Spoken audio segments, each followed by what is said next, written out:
چند بحث گذشت که بسیار اساسی و مهم بود. بحث اول پیرامون حقوق زنها بود که انسان مسلمان و متدین و مؤمن واقعی کسی است که حقوق زنها را مراعات میکنه، ولو که در حالت عادی خود مراعات میکنه، باید بکنه 100%، حتی در حالاتی که مسئله طلاق میشه و یا هم مسئله مرگ خودش میشه، حتی وقتی که میمره هم باید در قسمت حقوق همسرایش باید متوجه باشه تا حق از اونا زائل نشه و بر از اونا بعد از مرگ از کدام اذیت نرسه. همچنان بحث دیگه‌ای که بود مسئله توحید بود که الله متعال در او آیات بر ما و شما امو اسما و صفات خود بیان کرد و وحدانیت خود بیان کرد و ما و شما قبل هم گفته بودیم که قرآن عظیم شان کلش درباره توحید است. شما هر صفحه قرآن که باز بکنین اسماء الله، صفات الله، احکام الله، شریعت الله، اوامر الله، نتیجه توحید، نتیجه مخالفت با توحید، نتیجه توحید در دنیا و نتیجه توحید در آخرت و نتیجه مخالفت توحید در دنیا و آخرتی بیان میشه. پس هر آیت قرآن که از درباره توحید است و در اینجا الله متعال ما و شما خواندیم که بیان کرد که یکی از صفات الله حی بود، دیگه صفاتش قیوم بود و دیگه از صفات الله متعال العلی بود، العظیم بود که این کلش اسماء صفات الله هست که انسان مسلمان باید اسماء و صفات بفهمه و مطابق از زندگی بکنه. بحث سوم سرازی بود که ایمان حقیقی و واقعی چه وقت حاصل میشه؟ وقتی که انسان به طواغیت کافر شود، چی طاغوت فردی باشه یا حزبی باشه یا فکری. و این ارتباط اسلام با سیاست بیان میکرد که یعنی کسایی که میگه که والا اسلام با سیاست ارتباط ندارن، پس اینا همیشه پیروی از چی میکنن؟ از طواغیت میکنن. الله متعال گفت که این قسم نمیشه، اول باید به سیاست های کفری، به نظام های طاغوتی و آنچه که طواغیت چون فرد هستن یا حزب هستن یا فکر هستن از این خود تخلیه بکنی و پاک بکنی، با عدد تو میتونی که مسلمان واقعی شوی. بحث چهارمی که ما و شما خواندیم موضوع اقتصاد اسلام بود که آیات زیادی در مورد اقتصاد اسلام است. بیش از 100 آیت در قرآن عظیم شان در مورد اقتصاد اسلامی هست و بیش از 100 آیت در مورد ارتباط اسلام با سیاست است و احکام سیاسی اسلام است. در مورد از این که مسئله اقتصاد مطرح شد به خاطر از که وقت ما و شما در کلمه طیبه تعهد کردیم که یا الله بغیر از شریعت تو قانون کسی دیگه را تطبیق نمی کنیم، تعهد دوم کلمه طیبه ارتباط مستقیم باشی داره با سیاست داره و امی هست که وقت انسان سیاست اقتصادی فامیلی یا سیاست اقتصادی مملکت یا جهان اسلام جور میکنه باید مطابق شریعت الله باشه. از این خاطر ایره سیاست اقتصادی اسلام میگه. سرازی هم بحث شد، انوز هم آیات دیگه میگه. بحث پنجم موضوع معنویت در اقتصاد اسلامی هست که در دیگه اقتصادها فقط موضوعات مادی مطرح میشه، اما در اقتصاد اسلامی که است در پالوی مسائل مادی اقتصادی زیادتر سر معنویت ترکیز میکنن که مصرف در جهاد و قرض دادن به مردمان آنقدر با معنویت و با عقیده ارتباط داره مثل که یک شخص مستقیما با الله متعال چی کنه؟ معامله بکنه. دیگه بحث دیگه بیشتر از مسائل معنوی اقتصادی بود که شما دوری از ریا باشین، یعنی از ریا دور باشین و از اذیت رسانی و منتگذاری بالای فقیرا، یتیمان، مجاهدین و سایر مستحقا. برای کسی که شما صدقات میتین دیگه در اینجا باید یکی ریا نباشه، یکی اذیت رسانی نباشه و دیگه هم منتگذاری نباشه. به ادامه همین موضوع ما و شما آل رسیدیم به اینجا که مثال را خالق متعال بیان میکنه که اگر یک کس منتگذاری میکنه در مسائل اقتصادی چی مشکلاتی بر از او پیش میشه. الله متعال میگه که اگر یک نفر شما تصور کنین یک دانه باغ داره و خودش هم سنش کلان شده و باغ از این خوب اما تو همه چیز داره، درختای خرما و انگور و سایر درختها هست و خودش هم پیر شده و اولادهایش هم هنوز خردسال هستن که نمیتونن که سرپرستی از این باغ بکنه. آلی این شخص یک دفعه سرش عذاب میایه، شما حالت از این میگه چه قسم تصور میکنین؟ طبعا وقتی که میگه که میبینه که باغش از بین رفته برش یک مصیبت بسیار بزرگ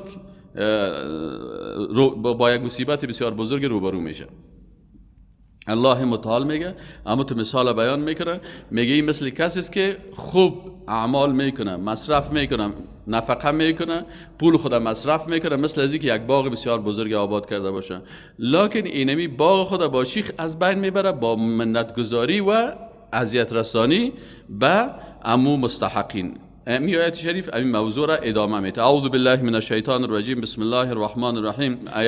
آیا میخواهد یا آرزو میکند احدکم یکی از شما ان تکون این که باشد له بر زمین چی باشه؟ جنتون یک باغ باشه. شما آرزو میکنید که یک باغ داشته باشین، در بین از این باغ بسیار درختای خرما، من نخیل، از درختای مختلف خرماهای رنگارنگ، و اعناب و تاکهای انگور بسیار زیبا و یا باشند، تجری، تو یک باغ باشه که با وجود از این درختها و میوه های رنگارنگ و نعمت های زیاد جاری باشه، من تحت الانهار، از زیر از امی جویبارها، زیر امی باغ جویبارها، له فیها که باشه در امی باغ من کل الثمرات، هر قسم میوه ها هست، میوه های که در اروپا پیدا میشه، میوه هایی که در امریکا پیدا میشه، میوه هایی که در آسیا و افریقا پیدا میشه، کلی میوه ها هم در بین باشه، لکن یک دفعه چی شود؟ و اصابه الکبر، امی خود صاحب باغ هم چی باشه؟ پیر و کهنسال شده باشه. وله و باشد بر از این شیخ ذریتون، اولادهای ضعفا، بسیار ضعیف و خردسال ناتوان، حال خودش هم پیر شده، اولادایش هم ضعیف هستند. فاصابها، پس برسد به باغش اعصار، یک طوفان بسیار خطرناک، طوفانی که فیه در او طوفان نار و آتش باشه، تو آتشی که همی باغها و ترا را کاملا جنگلا را از بین میبره. فاحترقت، پس حریق شود و بسوزه می باغش. خب حالا این چه قسمی نفر احساس میکنه؟ بسیار احساس خراب میداشته باشه که چقدر زحمت کشیدم، آخر یک دفعه حریق آمد، همی تمام باغ و درختها و همه چیزش خراب کرد. این مثال برای کی الله متعال بیان میکنه؟ مثل کسی که خوب اعمال کرده، خوب صدقه کرده، خوب غوری ها و خوب نان و خوب همه چیز داده، یک دفعه منت گذاری میکنه و مدرسه خوب مواد داده و برای مجاهدین خوب کمک کرده، بازیگر روز کشیش باز میگه من برای شما این کار کردم، این کار کردم، شما ترسین، تمام اعمال خدا چی کرد؟ ضرب صفر کرد، در گرفت تمام اعمالش. کذالک این چنین یبین الله، بیان میکند الله متعال لکم برای شما الآیات، نشانه های قدرت خدا، دلایل و علائم قدرت خود را، لعلکم، شاید که شما تتفکرون، تفکر نمایید، یعنی از قلب خود، از عقل خود کار بگیرین. این امر بر چی است؟ مثال است برای کی؟ برای نفقه کننده ای که منت گزار است.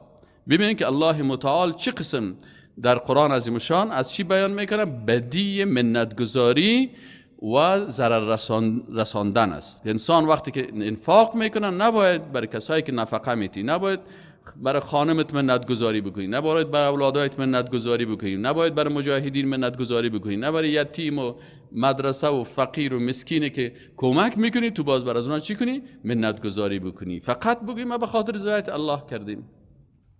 دیگه موضوع چی است؟ مسئله دیگه که مطرح میشه، مسئله ای هم مربوط به موضوع اقتصاد است. حقوق اقتصادی، این حال وقتی که شما حقوق برای مردم میتین، ولو که حق معنوی باشه، شما صدقه میکنین، کافر آخو نمیکنن.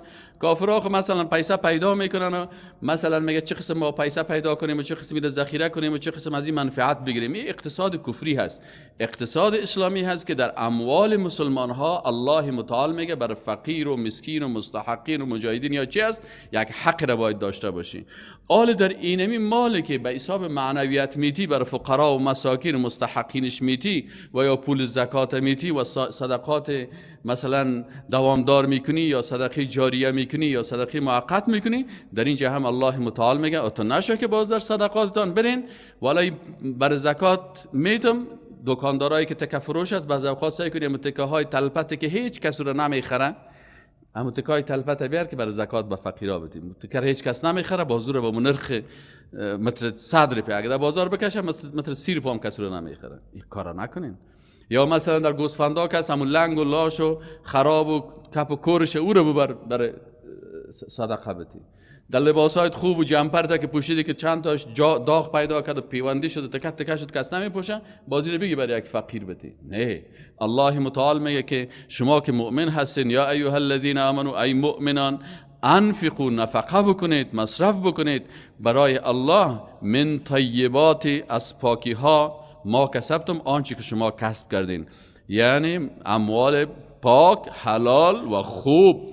اینجا مالهای طیب اینجا چی است؟ مالهای خوب و با ارزشتانه. و مما، و از آنچه که اخرجنا، بیرون کردیم، لکن برای شما، فی الارض، در زمین.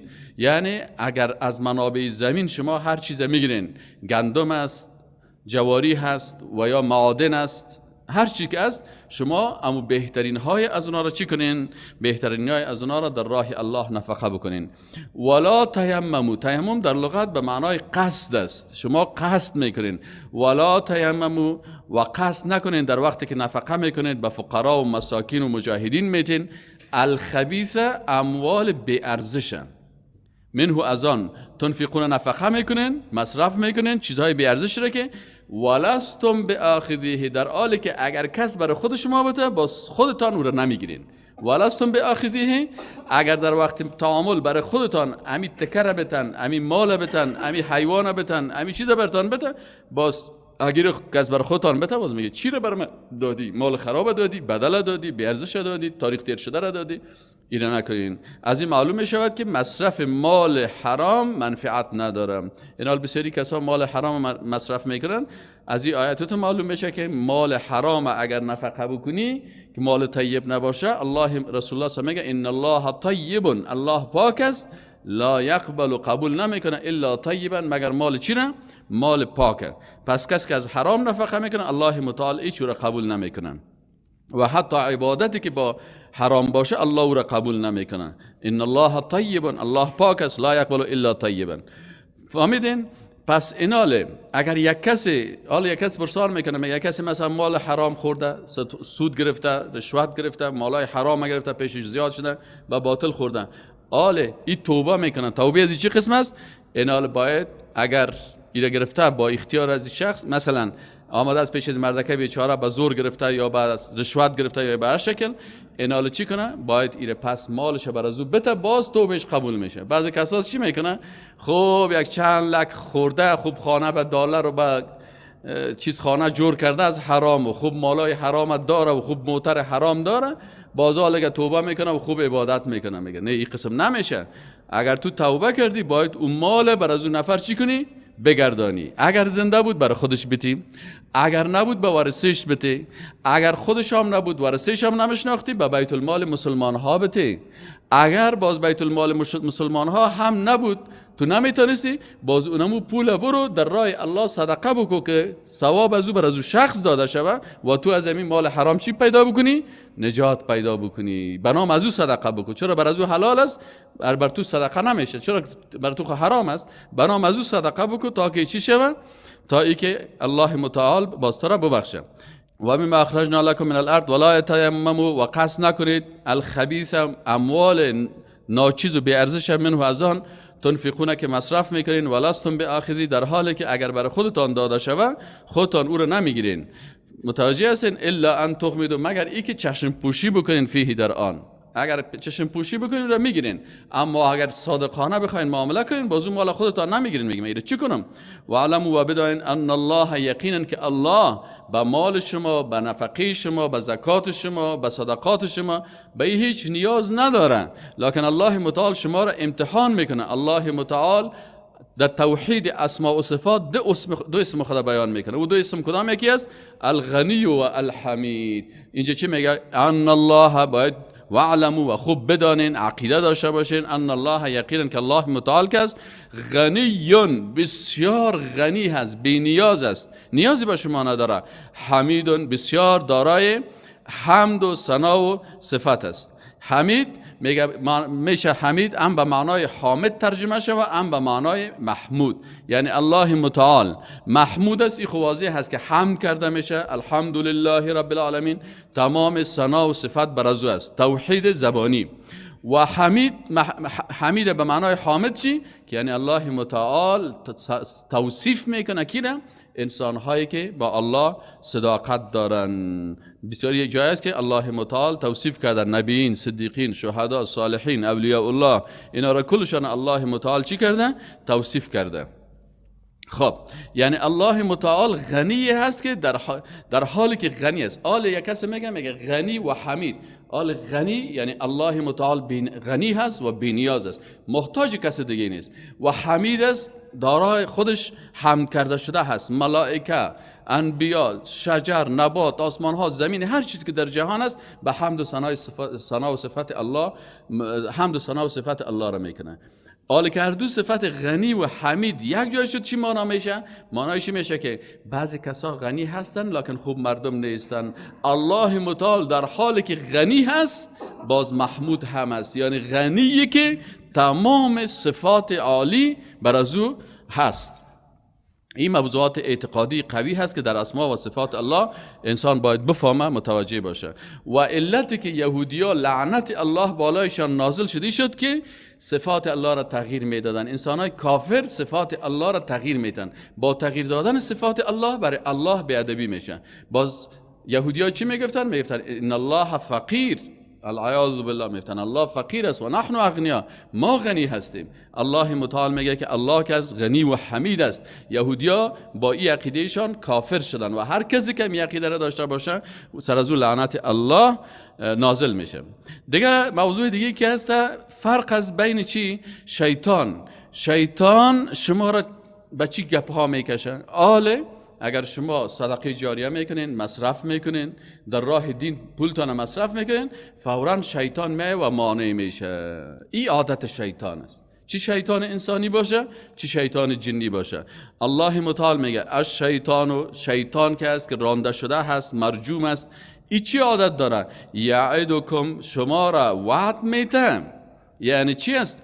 یعنی یکی از ابواب تشاؤم و شومگیری که مال شما از بین میره، این گپا را کی میزنه؟ این شیطان میگه یعدکم الفقر. این وظیفه شیطان است. از شیطان یعدکم الفقر، شیطان شما را به فقر میکشونه. و هر انسانی که مانع انفاق فی سبیل الله میشه، چی نفقه علمی باشه، چی نفقه مالی باشه، چی نفقه هر چی باشه، وقتی که یک کس مانع ازی میشه در حقیقت پیش الله ای خود ازی شیطان میگرده. یک جای درس ترجمه است، یک کسی میای مانع درس ترجمه میشه. یک جای دیگه مثلا یک کس انفاق فی سبیل الله میکنه، این مانع ازی میشه. پس اینمی شخصی که کارا میکنه این در حقیقت چی هسته؟ کار شیطان میکنه، ولی نمیفهمن. یک صفت شیطان همی هست. دوم صفت شیطان چی است؟ و یأمرکم بالفحشاء، باز شیطان شما را امر میکنه. اینجا فحشا معنیش چی است؟ یعنی بالبخل. اینجا شما را به چی میکنه؟ بالفحشاء یعنی بالبخل. چرا اینا بخل تفسیر کردن؟ میگه لأن فحش کل شیء بحسب القرینه. همیشه وقتی که فحشا استعمال میشه در اونجا معلوم میشه قرینش. موضوع سر چی هست؟ اگر موضوع سر زنا بود اونجا فحش معلوم میشه که مثلا زنا هست. فحشا یعنی زنا و بی‌حیایی. وقتی که مسئله اقتصادی میشه، در مسائل اقتصادی فحشا چی هست؟ بخیلی هست. یعنی شیطان شما را به بخیلی میکشانه که شما در راه الله انفاق نکنین. والله الله در مقابل از چی میکنم؟ والله یعدکم، در حالی که الله متعال شما را وعده میته. به چی؟ به تو چیست؟ شیطان دو کار زشت میکرد، الله متعال دو کار بسیار عالی را میکنه. والله متعال یعدکم، وعده میته شما را مغفرتن، به آمرزش و بخشش از جانبش. وقتی شما انفاق میکنین گناه های شما بخشیده میشه. و فضل چی را میگن؟ زیادت در نعمت است. ظاهرا کم میشه، حقیقتا چی میشه؟ انال الفضل ضد الفقر. انال شیطان به فقر وعده میداد، الله به فضیلت، به زیادت. الله میگه نه، فقیر نمیشی، الله برکت میپرته، الله برات زیاد میسازش، الله برات اجر میده. و مغفرت ضد چی است؟ ضد فحشا است. شیطان به فحشا دعوت میکنه، به بخیلی. الله متعال به چی؟ به مغفرت. لان الفحشاء تكسب الذنوب والمغفرة تمحو الذنوب. چرا؟ فحشا که است همین بخیلی گناه ها را زیاد کرده میره. مغفرت چی میکنه؟ گناه ها را از بین میبره. والله متعال واسع علیم، یعنی الله دارای وسعت است. در چی؟ کل صفاته واسعه. تمام صفات الله چی است؟ واسع هست.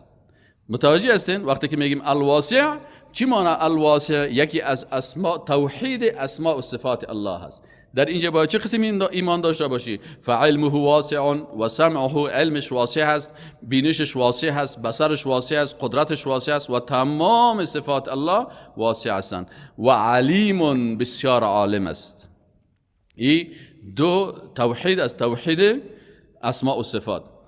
آل دیگه الله متعال میگه که خب آل یؤتی الحکمت، آل الله متعال میگه عمل کردن. حکمت چی هست؟ بعضی کسا میگه که حکمت والا ای است. حکمت تطبیق قرآن و سنت.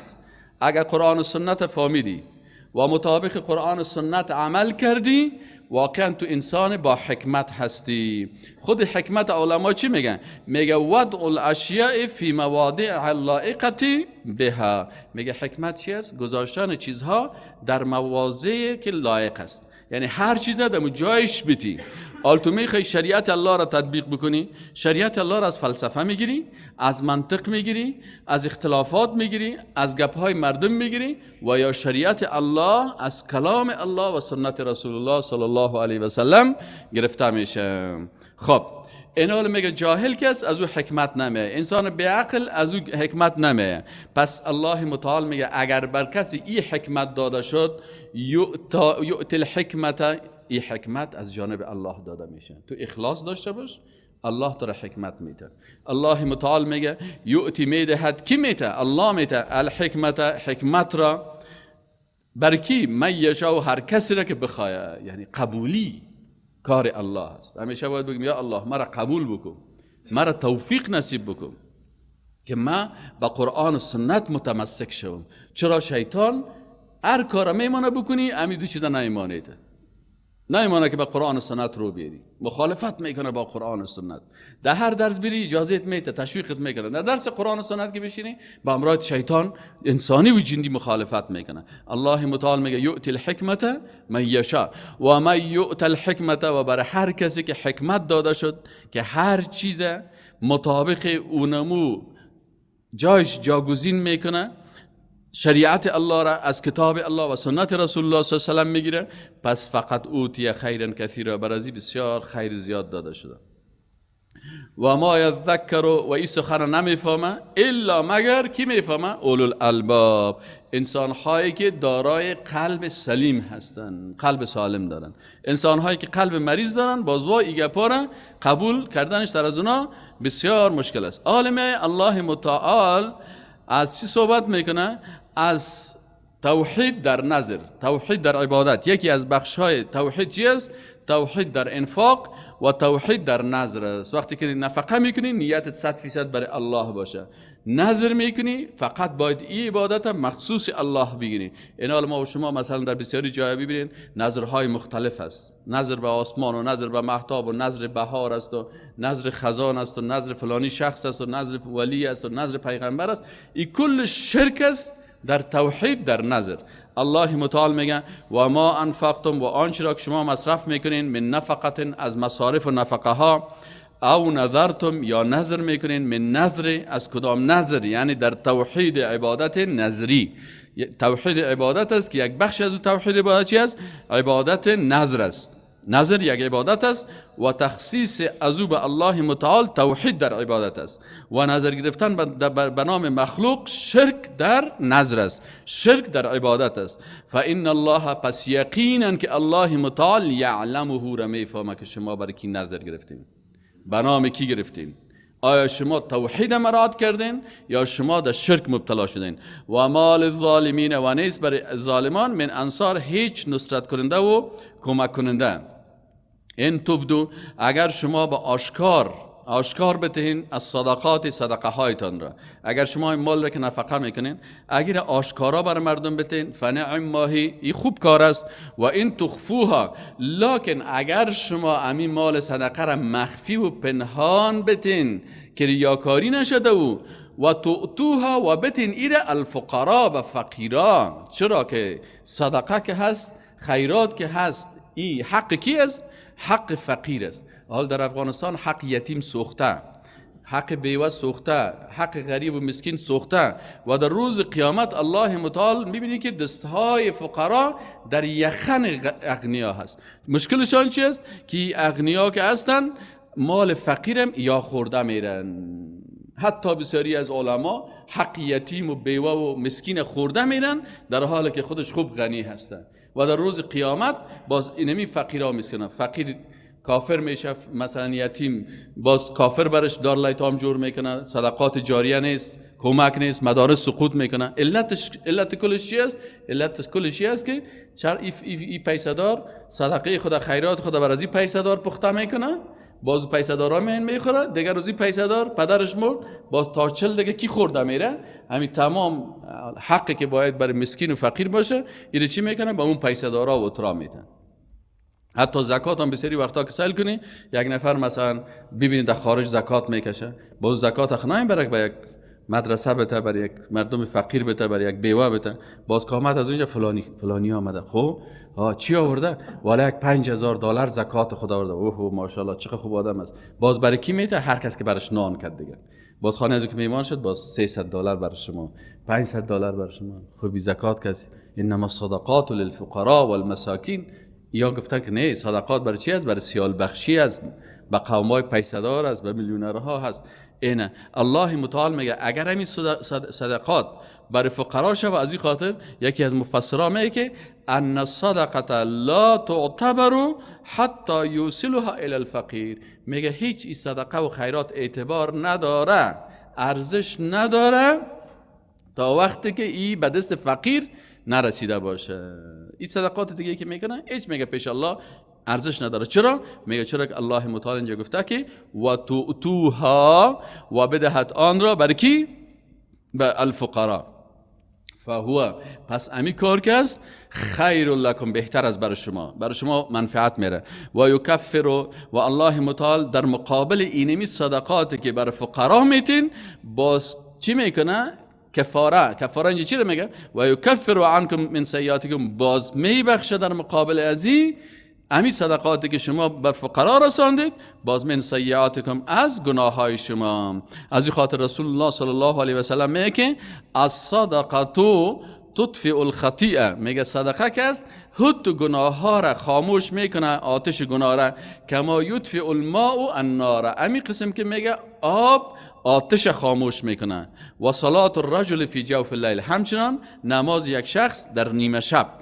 پس والله بما تعملون خبیر، الله متعال با آنچه که عمل میکنین با خبر است، از قلبتان با خبر است که تو در صدقاتت در مصارفت نیتت چی هست.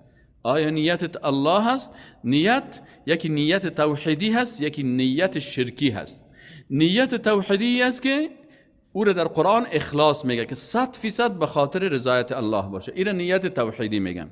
و نیت شرکی است که یا 100% به نام مخلوق باشه، این شرک اکبر است که یک کار 100% در نیتش صدقه یا نظر یا هر چی که باشه برای مخلوق باشه، یا ایست که نه به خاطر الله می باشه، این شرک جلی میگن، شرک اکبر میگن.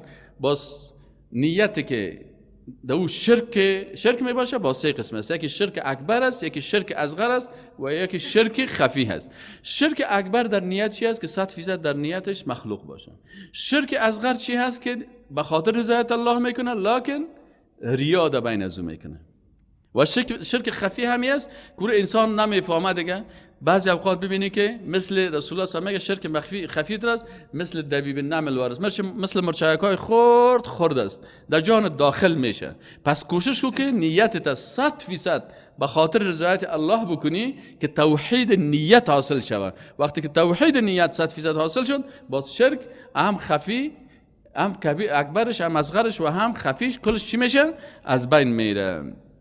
خب بعضی اوقات رسول الله صلی الله علیه و سلم دعوت میکرد و یا بعضی اوقات مثلا جوانا مسلمان ها را ببینید که دعوت میکنن، لکن بعضی اوقات متاثر میشه. الله متعال قرآن نازل میکرد تا قلب رسول الله صلی الله علیه و سلم و قلب دعوتگرای اسلام وقتی که آیات میخونه آرام باشه. رسول الله هم جگرخون میشد.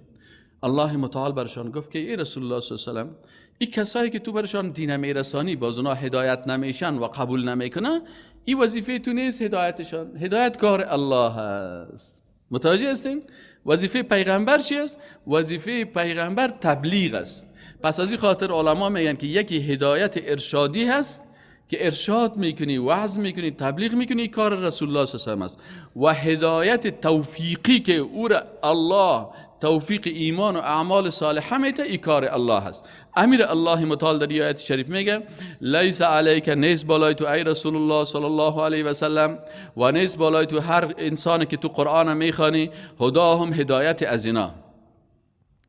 هدایت منفی که اینجا گفتن نیست هدایت کار تو، این علما میگه والهدى المنفی، هدایتی که اینجا نفی شده این هدایت توفیق است، هدى توفیق.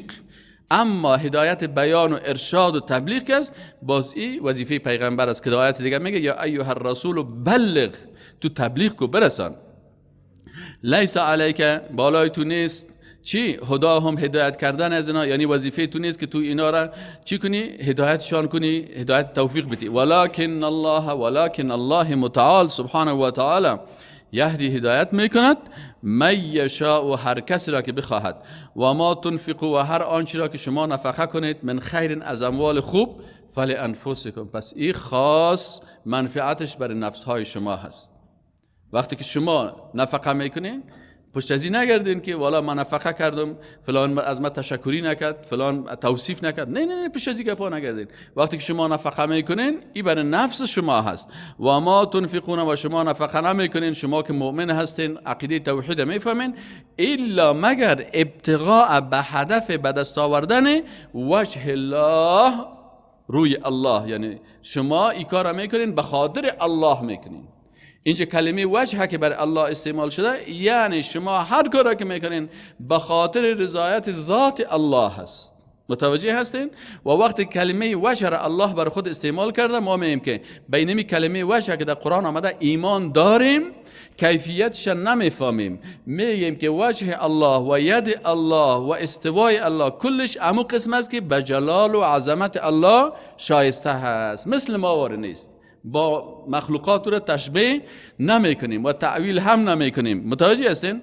و ما تنفق، و آنچه را که شما نفقه میکنید، من خیر از اموال خوبتان، یوفى الیکم، الله متعال میگه یوفى، پاداش از او برای شما داده میشه، خوب با وفا مکمل پاداشش برای شما الیکم، برای شما داده میشه. و انتم، در حالی که وقتی که برای شما پاداش داده میشه بالای شما هیچ ظلم صورت نمیگیره. و انتم لا تظلمون، و بالای شما هیچ ظلم نمیشه. خب حال اینجا موضوع دیگه میگه که امی صدقات که ما بتیم برای کی بتیم؟ مستحق درجه که از کی هست که ما صدقه را بتیم؟ اصلا یکی صدقه دادن است، این یک بخش ایمان است. یکی پیدا کردن مستحق درجه یکش. حالا خواهد گدیم سر سرک برایی و بگوی که او بیادر من 10 لک روپیه صدقه دارم. ببینی که موترهای 2015 2016 موترها صاحب سعی کنی که کلش آمده، وقت منطقه موتر گرفته که چی میکنه که خیرات میگیریم. حالا خود غیرت نمانده، غیرت ایمانی که مردم بگه که نه صاحب صدقه که فقیر است من نمیگیرم. حالا که میبری دروازش تق بکنی عاجل صاحب چور میکنه صدقه را میگیره. در یک جای خبر شد فلان جای صدقه است، از غریبا که پیسه دارا زود میدون. الله متعال میگه صدقه دادنتان یک بخش ایمانتان است، لکن رساندن از او به دست مستحق درجه یکش این دیگه بخش ایمان است. انسان‌های دیندار کوشش میکنن که صدقه را برای کی بده؟ به دست اول کسی که مستحق درجه یک است. مستحقین درست است، مثلا 10 نفر است، 10 از این مستحق چی هستن؟ صدقه هستن. لکن مستحق درجه یکش کی است؟ الله متعال میگه اول میگه مستحق درجه یک برای کی بتیم؟ للفقراء، برای او فقیرا، مهاجرین و مجاهدین که الذین، کسانی که احصروا فی سبیل الله، که اینا در حصار قرار گرفتن، محاصره شدن در راه الله، چون به خاطر جهاد فی سبیل الله و هجرت فی سبیل الله برآمدن، یا محاصره هستن از طرف کفار از چندین منطقه.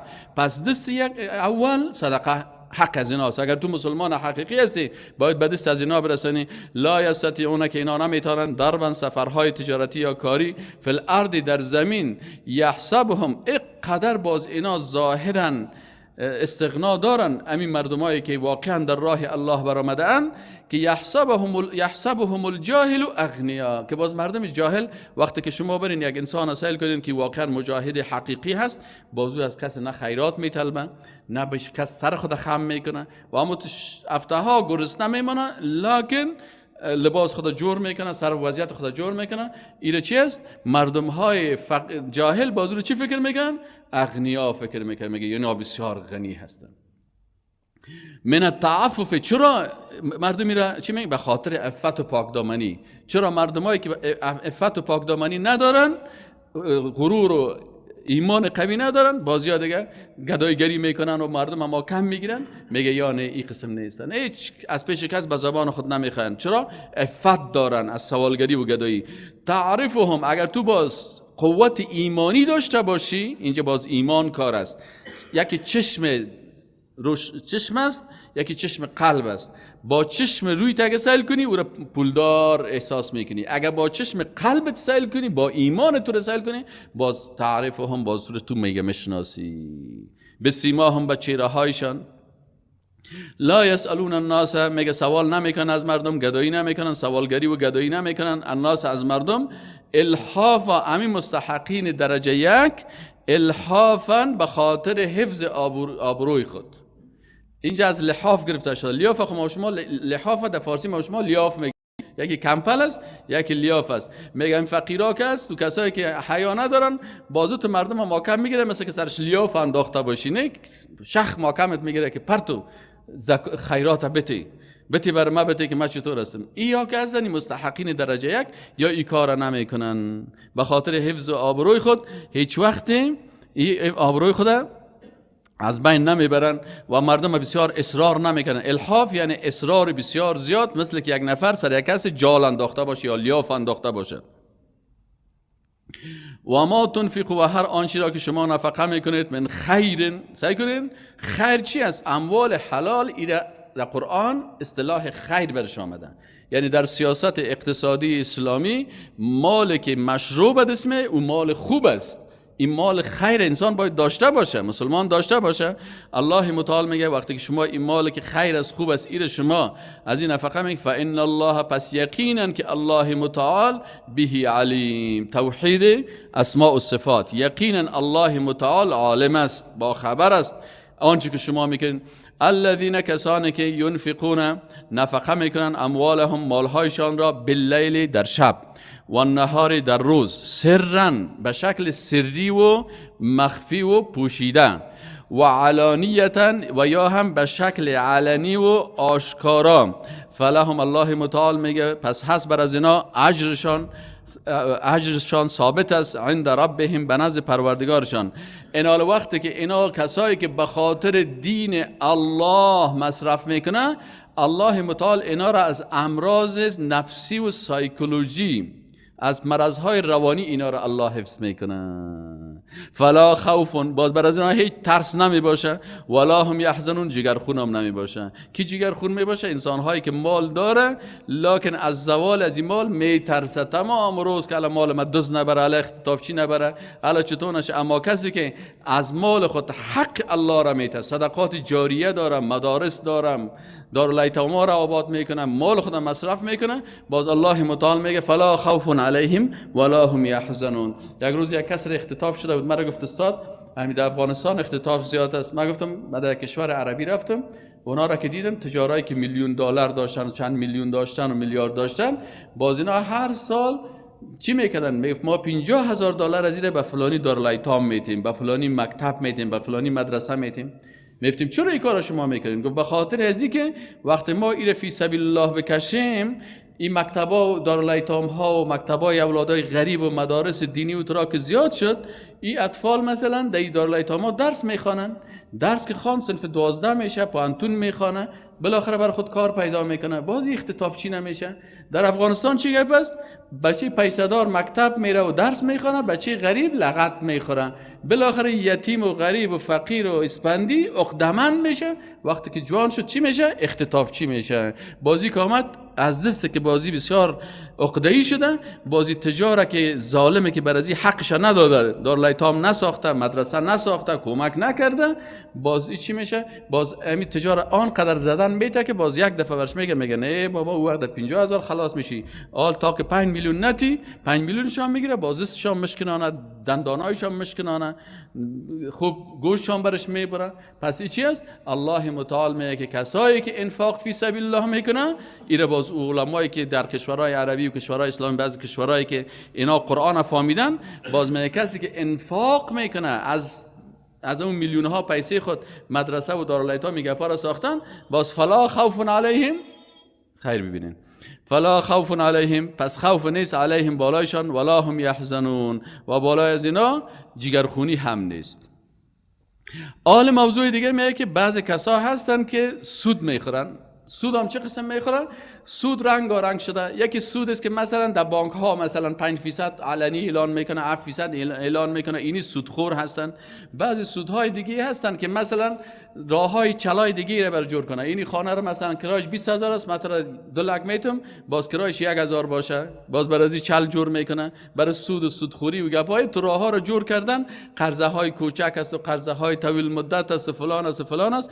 الله متعال حکم از این سودخورا رو بیان میکنه، میگه الذین، او کسانی که چی در بانک ها باشن، چی در صرافی ها باشن، چی دکاندار ها باشن، چی کسایی که خانه های را به اساس سود گرفتن دیگه، الذین کسانی که یاکلون میخورن ربا. ربا چی است؟ یعنی زیادت از مال خود، سر پیسه 1 لک یا 2 لک که داده، در مقابل از او چی میکنه؟ پیسه اضافی گرفته میره.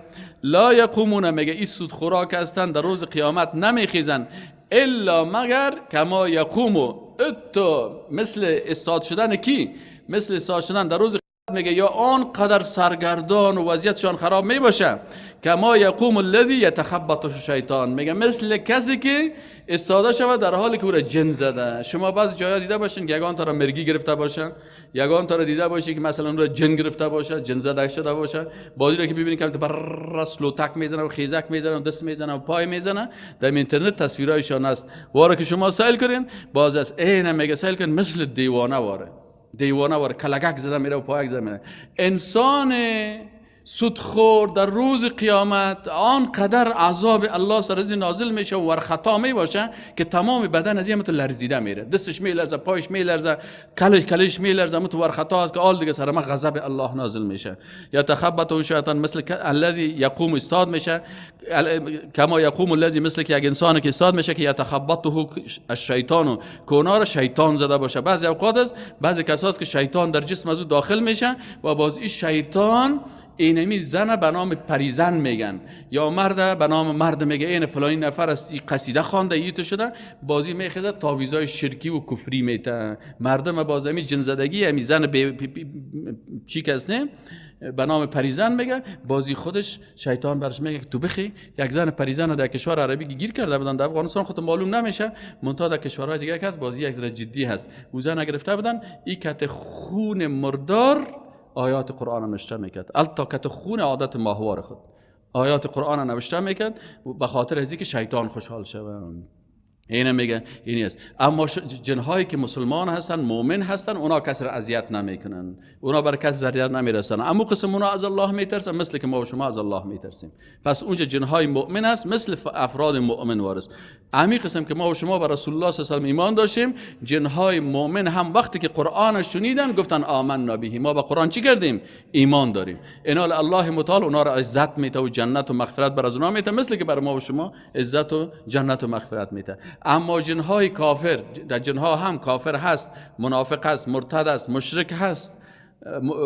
اینا چی است؟ مردم ها را منافق است، ظاهرا خدا مسلمان جلوه میته، کلمه میخوانه و چی میکنه، لکن در باطن ایره اذیت میکنه و این مردم به چی میرسانه؟ باز میگه بخیر تعویض شرکی بده، تعویض کفری بده. همین که تعویض شرکی و کفری، برو در فلانی زیارت یک دیگ الوا بر، برو زیر فلان پای مرده نظر بکو، الوان زیر پای انسان مخلوق ذبح کو، این کلش عادات چی است؟ یا عادات شیطان ها هست دیگه. الله متعال میگه اونوی بعض انسان هایی که اگر میخواین از جن زدگی و گپا نجات پیدا کنین، در خانه تان سوره بقره را بخوانین. باز در اونجا جن های کافر داخل شدن نمیتونه، باز جن های بیدین داخل شدن نمیتونه. اذکار صبح و شام بخوانین، قل اعوذ برب الفلق، قل اعوذ برب الناس. صبح کی باز نماز صبح 3 دفعه قل والله احد، 3 دفعه قل اعوذ برب الفلق، 3 دفعه قل اعوذ برب الناس. این یارو میخوانی آیت الکرسی را میخوانی، یارو کلش که بخوانی، الله متعال تو را از شر از اینا نجات میده. متوجه هستین؟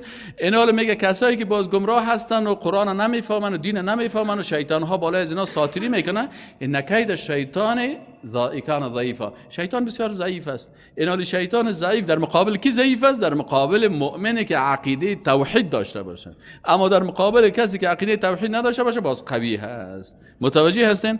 اینا باز شما میگه سیل کنین نمی آدمایی که قسمی هستن که این شیطان زده باشه، من المس کرده باشه، جن زدگی داشته باشه. ذالک میگه امی سودخورا چرا وضعیتشان مثل جن زده ها یا مرگی زدگی ها وارث؟ این جزا برشان در روز قیامت چرا هست؟ بخاطر بخاطر که باز اینا خود چی میسازن؟ بسیاری از سودخورا و حرامخورا را سیل کنی، باز خودش برای خودم مفتی ساخته، مفتی شیطان. بازیاتی که باز فلسفه میگه او برادر چی فرق است بین خرید و فروش و بین سود خوردن؟ یا هم یک نوع تجارت است و هم یک نوع تجارت است. امی گپا میزن. ذالک باز الله متعال میگه به خاطر امی مفتیگریشان، به خاطر از اینکه برای خود حرام حلال جور میکردن، ذالک ای بدبختی از اونا در روز قیامت به خاطر بانهم، به خاطر که اینا چی میگفتن؟ قالو میگفتن انما البیع، یقینا که خرید و فروش کس مثل الربا. میگه شما که خرید و فروش میکنین مثل چی وارست؟ سود وارست. الله متعال در جوابشان میگه ای رسول الله از اونا بفهمان که و احل الله البیع، در حالی که الله متعال حلال کرده از چی را؟ البیع، خرید و فروشه. میگی چی قسم است؟ و اعتراض میکنه و حرم الربا، و حرام کرده ربا را. الله متعال میگه بله این شریعت الله هست، سود حرام است و خرید و فروشی که در او غلطی نباشه چی است؟ حلال است. فمن جاءه، پس بر هر کسی که بیاید موعظه وعظ و حکم، امر الله بیاید من ربه، از جانب پروردگارش، تربیه کننده ما کی است؟ الله است. الله میگه اگه میخوای که مسلمان با تربیه باشی، از سود و سودخوری و فتوا دادن در سودخوری از این گپا چی کو؟ اینو ختم کو. و من جاءه موعظه، بر هر کسی که میگه بیاید حکم من ربه، از جانب ربش که خلق کنندهش است، تدبیر کنندهش است، سید است، یعنی کسی که قانون حلال و حرام میسازه، ارزش ها را تعیین میکنه. رب کسی است که ارزش ها را تعیین میکنه. برای مسلمان ارزش ها را کی تعیین میکنه؟ الله تعیین میکنه. برای کافر باز نفسش. وقتی که این انسان برش برسه امی فانتها، پس ترک بکنه ایره، امی سود و سودخوری را، فله، پس برای از او عفو هست ما آنچه که سلف قبلا گذشته هست. قبلا اگر به اساس جاهلیت و در اصل جاهلیتی کارا را کرده بود، باز الله میگه که او ته برات میبخشه. و امره الی الله، و عاقبت کارش به الله محول میشه که الله با امر از او در آخرت چی معامله میکنه. و من عاد، و هر کسی که بر بگرده به می سودخوری بعد از فهمیدن احکام شریعت الله، فاولئک، پس همین مردم اصحاب النار، اهل دوزخ هستند، هم فیها خالدون، اینا در آتش دوزخ همیشه می باشند. اینا بسیاری کسا میگه والا من جاهل هستم نمیفهمم. جاهل چرا جهل نمیتونه که سبب نجات شود؟ بسیاری کسا از دین برش میرسن نمیمونه که دین برش برسه. باز در روز آخرت که شد میگه والا من خی توحید یاد نداشتم، من خی عقیده را نمیفهمیدم، من خو مثلا جزای شراب نمیفهمیدم، مثلا من خود سود نمیفهمیدم. چرا نمیفهمیدی؟ به خاطر که او عالمی که در مسجد تو ایگه پاره بیان میکرد، توحید بیان میکرد، قرآن درس میداد، خود تو نمیماندی که درس بده. چرا جاهل ماندی؟ وقتی که درس قرآن و سنت شروع شد تو کی آمدی؟ امیال شما سعی کنید در این مجلس ما و شما بغیر از یک دو سه نفر که الله اونا را اجر بده، مثل ما وردی شایشون کم کم سفید است و باز خوب است از ما که جوانتر هستن، اما اکثریت که سل کنی چیه؟ جوانا هست. آلی پیرایی که باز دوزخ میرن باز میگه والا سه من نمیفهمیدم، والا او بیچاره بسیار سود میخورد خود نمیفهمید. چرا نمیفهمید؟ به خاطر که نمیال پیش تلویزیون شیشته، امیال در زیر صندلی شیشته، زنش هم کتش به تکلیف است. اولادایش هم کسش به تکلیف است، نواسایش هم به تکلیف است، اما درس قرآن و سنت گوش نمیگیرن. و اگه در مسجد برش بگویم، اگه ملام باشی برش بگویی میگه پاره، تر از مسجد میکشه، میگه این ملا رو نمانین. گپای میگه که بر ما توحید ذات بیان میکنه، توحید صفات بیان میکنه. ما 40 سال علم غیب به مخلوق دادیم، خیمه 40 سال کافر بودیم که تو الان اومدی ما رو میگی مسلمان هستیم. ما 40 سال به غیر الله شفا خواستیم، دیوالا رو پایه خود میشقیم که دیوال ما رو شفا بده. یا آمده گفته که نه شفا دهنده. ابراهیم علیه السلام میگه وقتی من مریض شم فهو یشفین، شفا میده. این حالیا چرا جاهل میمانن؟ در حلقه درس قرآن و سنت نمیشینن.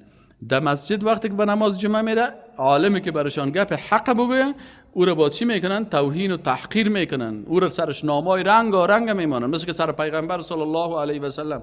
ابو جهل چرا ابو جهل شد؟ به خاطر گپ پیغمبر قبول نمیکرد. پدر جهل شد. چرا قبول نمیکرد؟ به خاطر قرآن نمیخواست بشنوه، مخالفت میکرد. این هر کسی کار بکنه. فاولئک، پس همین گروه مردم اصحاب النار، اهل دوزخ هستن، هم فیها خالدون. الله متعال میگه ایشان اوی مردم باز دوزخ برای چند روز است، میگه نه خالدون، همیشه میباشن.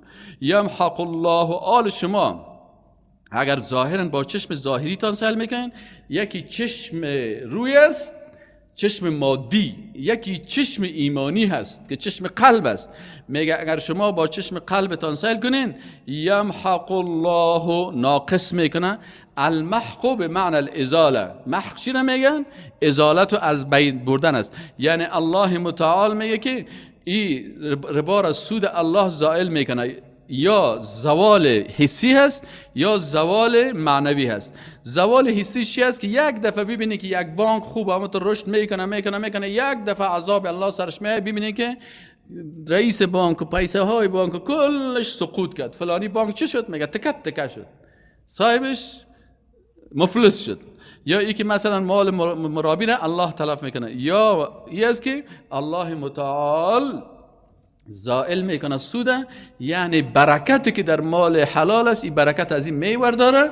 مثل شما سعی کنین مال حلال مثل چوچه گوسفند، مال حرام مثل چوچه پشک بیچاره سال 10 تا 15 تا چوچه میته، داخل سال یک رمش پشک نیست. در یک دالیست که 2 تا پشک پیدا شود، سوتا رو در جانش میگیرن. اما گوسفند 1 تا چوچه میته، سالانه سیل کنین رمه ها. کل مردم هم بخوای قربانی بکنه، برشان گوسفند بز است، دشتار گوسفند بزی دو الله برکت انداخته. این میگه الله متعال این می قسم میکنه. مال سودخور مثل چوچه پشک، زامت کشیده میره چیغ زده میره، واق آخرم سعی کنی داخل سال چیچکایش کلش تلف شده. یمحق الله الربا، الله متعال چی میکنه؟ الله متعال محق و نابود میکنه، زائل میکنه، از بین میبره برکت مادی و معنوی سود را. و یربی، و برکت و افزایش میده از صدقات، نیکی ها و صدقه ها را. کسی که در راه الله مصرف میکنه، الله متعال در مالش تو برکت میپرته که می دستش واز است. سعی کنیم اگر کسا را سعی کنی هیچ رای نمیزنن، پیسه خود کشیده میره، مصرف کرده میره. الله متعال پس برش برکت میپرته، از این طرف مال می، از این طرف می، حیران میمونه که والا چقدر سعی کنم ماشاءالله از هر طرف برام الله پیسه میرسونه. و انسان بخیل سعی کنی و سودخور سعی کنی که در پرک از جیب خود میکشه، 16 دفعه تو سهلش میکنه که باشه الان 20 خو نیست، نه او که دایست تو صدی نباشه، نه روشنی تو بتی هم موبایل تک خوب روشنش کنیم. این سعی کنید این حالات شناس. والله متعال لا يحب، دوست نداره، کل کفار اثیم، هر کفران کننده نعمت. کسی که سود میخوره کفران نعمت میکنه، کسی که نفقه در راه حلال نمیکنه کفران نعمت میکنه. الله را دوست نداره. این محبت الله از پیش تو خلاص شد. اثیمون بسیار گناهکار، این کسایی که گناهکار هستند. ان الذين، یقینا کسانی که آمنو ایمان، آل کسایی که ایمان دارن اعمال صالحه میکنن. یار الله چی میگه؟ میگه ان الذين، یقینا کسانی که آمنو ایمان دارن و عملوا الصالحات و اعمال صالحه میکنن. الصالحات یعنی کل اعمال صالحه را در نظر میگیرن. ات نمیکنه که یک روز که ذکر کرد دیگه میگه خلاص من دیگه ذکر میکنم بس دیگه، دعوت هم بکو، عبادت هم بکو، جهاد هم بکو، هجرت هم بکو، راه اسلام هم داشته باش، قرآن هم بخوان، سنت هم بخوان مطابق قرآن و سنت. ان الذين آمنوا، کسانی که ایمان آوردن، و عملوا الصالحات و تمامی شعبات ایمان مراعات کردن. شعبات ایمان ورقش خوب جور میکنه، با سهل میکنه که شعبات ایمان من چند نمره دارم. و اقام الصلاه و اقامه نماز میکنه. اقامه نماز چی است؟ که خودش یک بعضی کساس اقامه نماز نیست. اقام الصلاه این معنی است که در فامیل خود نماز استاد میکنه. بچه خدا میگه بخی بچه‌م نماز بخوان، دختر خدا صدا میکنه. خیر است بچه‌های جوان، دخترای جوان که هستن یک ذره خو زیاد خوش دارن، پدر و مادر با سر زیاد صدا بکنن. در صدا خودم چیز نمیره. نیم ساعت در موبایل گپ میزنی خفه نمیشی، همین نیم ساعت موبایل تا کم کو، 5 دقیقه سر اولادای به دین صداشان کو. بچه‌م نماز تا خواندی، دخترکم نماز تا خواندی، دخترم حجابت جور کردی، دخترم درس قرآن خواندی، دخترم جای درس قرآن که خواندی، در کتابت یادداشت کردی، بیا که بریم در درس قرآن، بیا که بریم در درس تفسیر، خوراکایتون نبرین اینجا، دخترایتون نبرین. اقامه صلات اقامه دین الله هست. خودت می دیگر از خوراکت در مکتب و ترا یک کمونیست یک کافر بیدین میسازه، برادر خودت بیدین میسازه. رخصت است از مکتب، دخترکت، خواهرت، مادرت تشویق بکو بیا اینجا خوب اینه، پرده هم است، مسجد گرم هم است اینجا هست، بیا قرآن شریفه، ولو که قرآن ولو که بی سواد هم باشه بگو بیا در مجلس قرآن بشی 4 کلمه را یاد بگی، ببین که بر تو چقدر الله تو اجر میده. و عمل الصالحات و اعمال صالحه میکنن و اقام الصلاه اقامه نماز میکنن، یعنی نماز به طریقه رسول الله صلی الله علیه و سلم ادا میکنن. آخه نماز که است 60 قسم نماز ما دیدیم، 70 قسم نماز دیدیم که اگر براتون حساب کنم 70 80 قسم نماز است. یکی نماز تیز است، یکی نماز پجرو و میده و نمیخوانه، یکی نماز مثلا رنگ نماز هاست. اما اقام الصلاه ای صلی الصلاه علی طریقته رسول الله صلی الله علیه و سلم.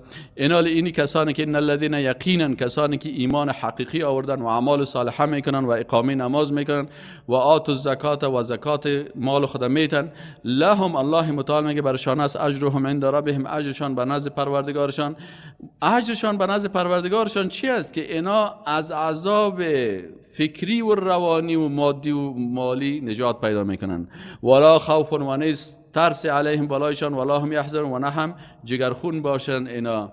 الله متعال وقتی که آیات قرآن عیب سودی گپا را که گفت، دیگه می حکم قاطع را برشان میکنه. یا ایها الذین آمنو، ای مؤمنان، اتقوا الله، بترسین از الله، و ذروا و ترک کنید ما بقی من الربا، هر چیزی که باقی مانده از سود.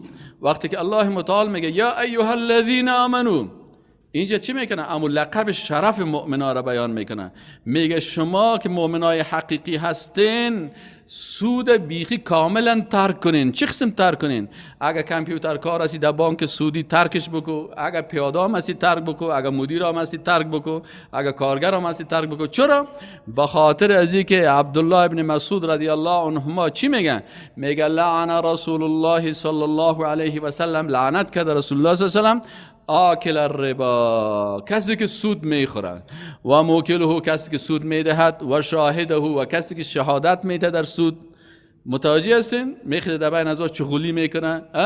و کاتبه، و کسی که کتابت میکنه، کامپیوتر کاری میکنه، نشته میکنه، مدیر است، تصحیح میکنه، امضا میکنه، ورقش. اینه که کسی که کشیر است، صرافش است. کل از اینا چی میگن؟ الله رسول الله صلی الله علیه و سلم کل از اینا را لعنت کرده. وقال ابو عيسى حديث عبد الله حديث حسن صحيح، وقال شيخ الباني حديث صحيح. میگه حدیث صحیح هست، در شک نکنین که الله متعال به خاطر سود نمی کل ازیا را چی کرده؟ لعنت کردن. این کنتم، یعنی شما را ترک بکنین، این کنتم مؤمنین، اگر هستین راستی مسلمان ها. این شرط است، یعنی به شرطی که شما مؤمن واقعی باشین ترک میکنین. اگر نه که مسلمان های دروغی باشین، به تسکرگی باشین، با سر از گپا فکایان میگن، اشخندیان میزن، استهزا میکنین، قبول نمیکنین. سوال میشه که اگر کسی امی کار نکرد، احکام الله را فهمید لکن نمیکنه، با وجود زیم اصرار میکنه، فإن لم تفعل، الله متعال میگه اگر کسی این کارا را نکرد، این فعل ترک نکرد، فإن لم تفعلوا، پس اگر شما این فعل نکردین، یعنی ترک نکردین سود و سودخوری و سودگیری و در بانک‌های سود کار کردن و وظیفه داشتن، فأذنوا، پس اعلام کنین یا اجازه بدین یا آگاه باشین، به حرب، به جنگ، من الله، از جانب الله و رسوله. چقدر سخت است یعنی اینجا نگفت که ایره لط کنین یا بزنین یا دره بزنینش یا چطور کنین، گفتن نه دیگه عذابا کلش معلوم است، فلانی سنگسار شوه، فلانی لط بخوره، فلانی بندی شوه، فلانی شوه. سودخور چیز جزایش جنگ الله کتزی است، این کت الله در جنگ است، کت پیغمبر در جنگ است. اینا رو فکر کنین که کسی که در مقابل الله قرار میگیره الله متعال چطور رسوا میکنه. فاذنوا بحرب، با حرب من الله، از جانب الله و رسولی و از جانب رسولش. و این توبتم، و اگر شما سودخورا توبه کردید، باز چی کنین؟ مثلا بر یک نفر پیسه داده بودی 1,00,000 روپیه و برش گفته بودی که باز برای من چند میتی؟ 1,05,000 میتی یا 1,10,000 میتی. آل 4-5 سال شده سود از آمده 30,000 40,000 رسیده. آل اگر توبه کردین فلکم رؤوس اموالکم، پس باز بر شماست رأس مالتان، یعنی اصل سرمایه تان. رأس المال در زبان عربی اصل سرمایه رو میگه، یعنی اما اصل سرمایه تو 1,00,000 روپیه بود، امور پس از پیشش بگی، سودش از پیشش نگید. لا تظلمون، نه شما خودتان ظلم کنین، ولا تظلمون، و نه هم بالای شما ظلم شوه. یعنی تو نشه که کل مال نتیتانه، نه، شما اصل سرمایه‌تان از پیش بگیرین لکن سودش نگیرین. و این کانا خب آل مثلا یک نفر میگه والا ما خمیر بر سود داده بودم، آل توبه کردم، امین نفر که است آل بر ما پیسه ما پس داده نمیتونه، چی است؟ الله متعال میگه یک حکم دیگه هست. و این کانا، و اگر باشه امی شخصی که بیچاره پیسه گرفته، ذو عسرت، تنگ دست است، مشکل داره، ناتوان است، مثلا نمیتونه پس امی قرض تو را بدون سودش هم به وقتش بده، آل تو پولدار مالدار چی کن؟ فنذرتون، پس مهلت بده برش، الی میسرتن، تا زمان امو آسانی و مشکل کشایی از او، یعنی تا وقتی که او امکانات پیدا کنه تو را برد امو پول تا برد بده. و اگر میخوای که نه، ای اگر فرصت دادی تو یک مسلمان، اینال 3 درجه پیدا شد: ایمان پایین، ایمان متوسط، ایمان درجه عالی. آل اینجا الله متعال 3 درجه ایمان بیان میکنه. اگر سود میخوردی آل اصل سرمایه تا میگیری و سود نمیگیری، توبه کردی، تو ایمان پایین درجه داری، رتبه پایین است. اگر باز سرمایه تا برش وقت میتی بر زمین نفر که امکانات نداره، مشکلات داره، برش میگی خیر از پیسه مرا بده، یک چند وقت دیگه هم صبر میکنن، تو باز ایمانت متوسط است، بسیار خوب، ایمان درجهش بلند شد. باز اگر نه که یک قدر میخوای ایمانت 100% باشه، باز که دیدی که والا این نفر من خب میلیون ها میلیون الله بر من داده، این بیچاره 1,00,000 روپیه از من چیز داره، بخیره برش صدقه میکنی، میفهمی که نداره توانایی، یک مجبور شده بود که این بس سود پیسه گرفته بود. و انت صدقوا، و اگر صدقه نمایید، یعنی ببخشین قرضتان به قرضدار ناتوان، خیر لکم، بهتر از برای شما، این کنتم تعلمون، اگر شما حکم اسلام میفهمیدین در مورد آسانگیری به مردمان و بخشش بالای فقیران و مسکینان. واتقوا، شما بترسین، یوما، شما از این تنگدستی و فقیری نترسین. از چی بترسین؟ واتقوا، بترسین، یوما، از روزی که ترجعون فیه، که در او رجوع میکنین، الی الله، روبرو میشین با الله، ثم، سپس توفا، پاداش داده میشه، کل نفس، برای هر صاحب نفس، ما کسبت، آنچه که کسب کردن، و هم لا یظلمون، و بالای از اینا ظلم صورت نمیگیره. سبحانك اللهم وبحمدك، اشهد ان لا اله الا الله واستغفرك واتوب اليك.